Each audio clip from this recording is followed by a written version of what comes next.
we make way for the popular co-host of Pro Football Talk Live on Peacock, Chris Sims, the former NFL quarterback who joins us on the program. Chris, thanks for joining us. Let me start with the quarterback we are most likely to not see next season. Phillip Rivers, Ben Roethlisberger, Drew Brees.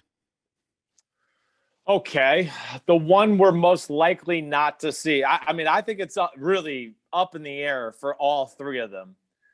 I'll say I don't see Big Ben. I think Big Ben's going to try to give it one more year. All right, so I'm going to say that, and I think for what he's done for the Pittsburgh organization, if he says he wants to come back one more year, they'll probably let him. The Drew Brees, Phillip Rivers one, I think Phillip Rivers is probably the guy I would say is the most likely we won't see again. Drew Brees, I think it's a little bit like Ben Roethlisberger. If he says he wants to come back, they're going to bring him back. But I do get a feel or a sense just by some of the comments Sean Payton made during the year that they'd like to move on a little bit. But I think Rivers would probably be the leader in the clubhouse on that one. Who deserves the heat for the Steelers' loss last night? Well, overall, just the whole offensive unit, the approach, everything they did, towards the end of the year. I think I came on a few weeks ago. It's one thing to be predictable. It's one thing to be predictable within your predictability. I mean, okay, we're gonna throw the ball, and now we're gonna throw the ball. Wait, are they? Add to that, so they're predictably predictable.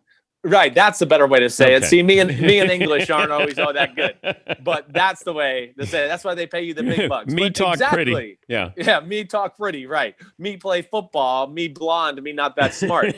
So, but that's like I think that's it though. When you talk about it, we know they're going to throw the ball, okay, and then to compound it, we know they're going to throw the ball 5 yards down the field, over the middle of the ball, middle of the field, that area. And I think that's really the issue. I mean, come on, snap over the head, bad interception over the running back's head in a formation and a play set that they usually don't do, play action, one-man route.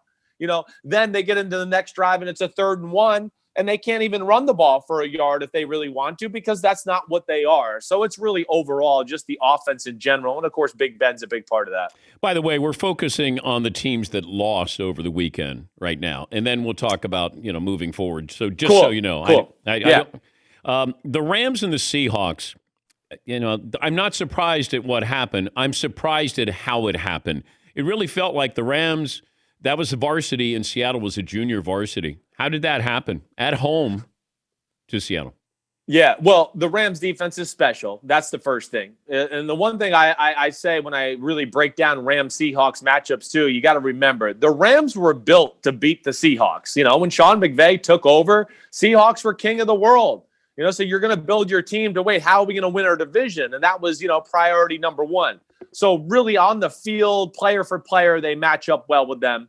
And then the defense for the Rams, just what they do to the Seahawks. They got a front four that can contain Russell Wilson. They got a DK Metcalf eraser and Jalen Ramsey. And I think the big thing is just to focus on the Seahawks, like you're saying. They need another idea guy on the offensive side of the ball. I like Brian Schottenheimer, but it's maybe like I would say with Greg Roman in Baltimore. It might be one of those things where you go, we need to bring a passing game coordinator in here to just infuse a few more ideas and things into our offense, because as you see, it's very stale and teams really caught on to it the last 4 or 5 weeks of the year. How should Washington fans feel today? That their organization's going in the right direction. There's a lot to be excited about. I don't think Taylor Heineke is going to be the future of the franchise, but either way, that was amazing with what the hell we saw the other night. I mean, right? I don't know. I just kept going, all right, here comes the blowout. What? He did, whoa, unbelievable. All right, here comes the blowout. And then he'd pull out another unbelievable football play.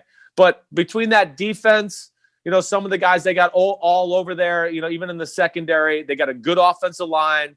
They got a star receiver in Terry McLaurin. Antonio Gibson, who was playing hurt here at the end of the year, is a really damn good running back, Dan. They're a team I would say, they get this quarterback situation figured out. Watch out for Washington in 2021. What happened to the Titans? The Titans ran into a healthy Baltimore Ravens defense The first time they played, there was no Brandon Williams or Calais Campbell. They dominated the line of scrimmage, the Ravens defensive line. Brandon Williams, Calais Campbell, Matt Judon, they kicked butt. And I think the rookie linebackers they have, and Patrick Queen and Malik Harrison too, the fact that they got to see Tennessee earlier, I think helped them how to defend the run game and what to do properly there was really a big thing. And then those two corners in the back end, the fact that you can rely on them and go, wait, we got to stop Derrick Henry, and then we got to put you guys in an island versus A.J. Brown and Corey Davis. That's a special defensive unit. And of course, that offense for the Baltimore Ravens and their physicality. And Lamar, Dan, if they just throw it just enough like we saw yesterday with Hollywood Brown outside the numbers and just attack that part of the field to where defenses have to defend it, it's going to help their offense out big time. It's going to open up the running lanes and everything like that. I thought that was one of the underrated aspects of the game yesterday. I guess I should mention the Bears to be professional. Sure. I guess the one question I have is, what do you do with Mitchell Trubisky? I feel like they're going to bring him back to a 1 or 2 year deal and go, okay, we're going to play the style of football we played here the last 5 or 6 weeks of the year, but now we're going to grow that as far as the Rolodex plays that can come off of attack. Stop trying to be the Kansas City Chiefs and Patrick Mahomes. That's not going to happen in Chicago. That's not who you are. So, yeah, they got to go all in on this offensive approach. But I don't know. I'm one that I look at it and just go, the Bears are closer to the top than the bottom. And if they can guarantee me they're going to get some awesome slam dunk franchise quarterback, then okay, you make the move. But if we're going to go with like, oh, we're going to bring in Nick Foles in and maybe he can beat the guy, then don't waste your time. Go with Mitchell Trubisky. If Matthew Stafford's available, okay, then maybe you do think about that. But I would expect to see Trubisky back. Is Chris Sims on loan from NBC Sports? If you were going to reseed right now, is anything changed in the NFC and AFC for you heading into the next round of the playoffs? Oh, that's a good question. I let me see here as I just look at that. I don't know. I think this is what I would probably look at right now. I don't think anything's changed for me in the NFC. I think that I would probably say, I think I would go Green Bay, the Saints, the Bucks right there on the edge of those guys, and the Rams right there in a close one as well.